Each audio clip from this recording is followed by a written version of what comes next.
অনেকেই বলে থাকে যে এই চরমোনাইতে নাকি বেদাতি কাজ চলে, বা এই যে এখানে আসছেন এবং কাফেলাদের সাথে ঘুমাচ্ছেন, থাকতেছেন, চরমোনাই ময়দানে কোন লোককে বেদাতি কাজ বা কাজ হয় এরকম আপনি কোনো কিছু দেখছেন? মাদ্রাসার প্রিন্সিপাল আসছে নতুন, তার সাথে কথা হয়েছে।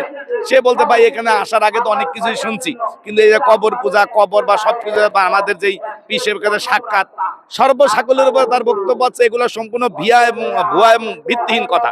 এবং এই গীবত, এই তহমত যারা করে, তারা উনি নিজেই আমাকে বললেন যে এই গীবত তহমত যারা করে, ভাই আমিও এর ভিতরে ছিলাম।